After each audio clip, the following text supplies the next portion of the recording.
কংগ্রেস ছেড়ে বিজেপিতে, আরো অনেকগুলো রাজনৈতিক দল আছে, হঠাৎ বিজেপিতে কেন জয়েন করলেন? এখন বিজেপি আমার ধারণা এটা, আর জনগণ যা আমার ক্ষুদ্র যা আমি যতটা জানি সেটার মধ্যে আমার আশা যে তৃণমূল সরকারকে বিজেপি যে কোনোভাবে সরিয়ে দেবে। আপনাদের দলের একজন মানে প্রথম সারির একজন নেতা ছিলেন, আপনার দলের তরফ থেকে আপনার কাছে কোনো রকম কোনো কিছু কি বলা হয়েছে? না, দুঃখ প্রকাশ করেছি অনেকে ফোন করে আমাদের, কিন্তু লড়তে হবে তো, সেটার জন্য কি পরিকল্পনা নিয়েছেন? মানে এই যে একটা পরিকল্পনা কিছু করার নেই, লড়বো এখানে। মানে একটা ওনারা চাইছিলেন যে সঠিক একটা ভালো ক্যান্ডিডেট হবে এখানে, আমি বললাম লাস্টে আমি আসবো।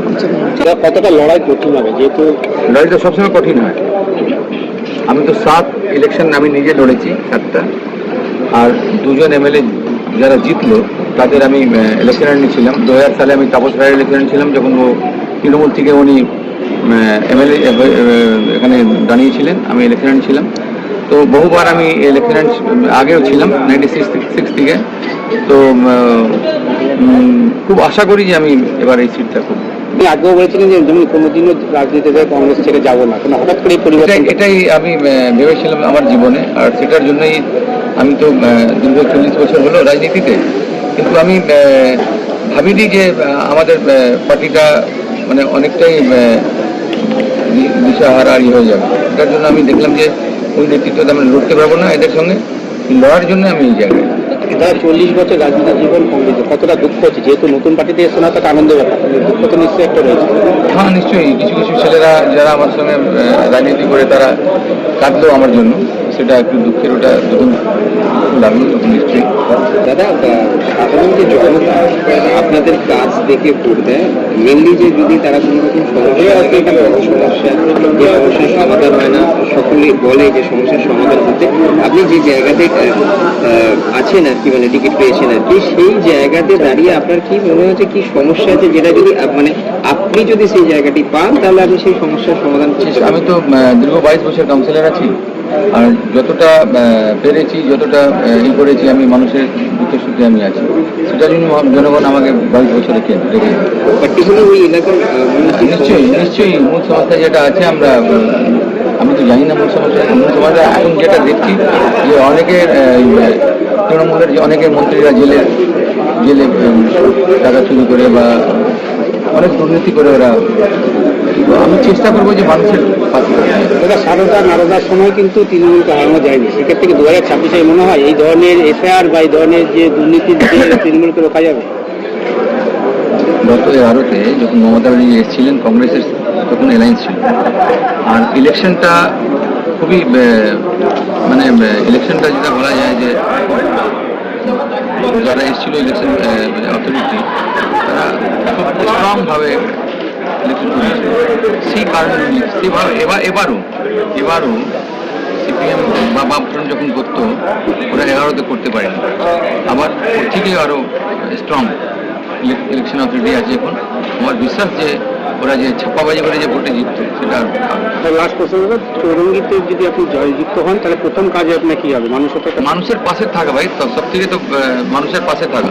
কাজটা তো গিয়ে দেখবো কি আছে না, কিন্তু মানুষের পাশে থাকার যেটা হয়, এমএলএ কেউ পায় না দেখে না, এমপি কেউ পায় না দেখে না, আমি সবসময় সাথে থাকি। দাদা, কত এই চৌরঙ্গি বিধানসভাতে কত ব্যবধান আপনি করবেন? সেটা তো জনগণ ফেসলা করবে, আমি কি করে বুঝবো এখন। কিন্তু সেটা তো ইলেকশন রেজাল্ট ডিক্লেয়ার হওয়ার পর বোঝা যাবে না। আমি কি যুক্তি স্কুল পরিবর্তনের পদ্ধতি চলেছে চৌরঙ্গিতে, সেটাই তো? चौरंगी ना पूरा बांग्ला है। धन्यवाद।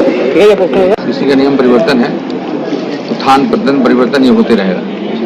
तो हमने भी परिवर्तन किया है और हम जनता के लिए परिवर्तन किए हैं। किसी भी तरह जो है, जो दुखी जनता है वो ममता बनर्जी और अभिषेक बनर्जी के दुख से दूर हो और खुशी की जो लहर है वो बंगाल में आए। 14 में भी हम तीसरे स्थान पे थे और 16 पे 21 में भी थे।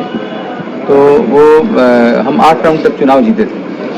तो इसलिए हमने देखा कि वो और जो बीजेपी के जो कैंडिडेट थे यहाँ पे, वो दोनों लोग जो हैं प्रचार वगैरह कुछ भी हमारे ऐसा नहीं किए, लेकिन उसके बावजूद भी हमको तीसरा रहना पड़ा। इसका मतलब ये है कि लोग जो हैं ये चाह रहे हैं कि तो टीएमसी को वोट दें या बीजेपी को वोट दें। तो बीजेपी का जो कैंडिडेट है अगर मजबूत रहेगा, बढ़िया रहेगा, तो वो लोग जो है उसको वोट देंगे। इसलिए जो है हमने परिवर्तन किया और आशा करते हैं कि इस बार जनता जो है, चुरंगी की जनता बीजेपी की साथ देगी, हमारी साथ देगी। हमने पहले ही कहा सृष्टि का नियम में परिवर्तन होना।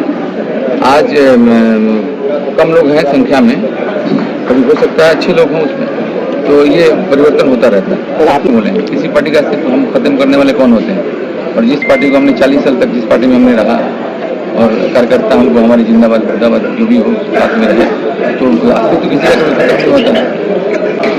संदेश ये है यहाँ की जनता का और पूरे बंगाल की जनता का कि सारे लोग जो हैं इस बार बीजेपी मुखी होकर के और बीजेपी को वोट दें, क्योंकि जनता जो है वही प्रधानमंत्री है, वही राष्ट्रपति है। 5 साल बाद फिर अगर बीजेपी कुछ काम नहीं करती है तो वो फिर चेंज कर देगी, उसको दूसरी सरकार को ले आएगी। लेकिन 15 साल से ये लोग हैं और 15 साल से जो है पूरी डकैती ये लोग की है यहाँ पे। हम ये चाहेंगे कि सारे लोग जो है वो भाजपा के साथ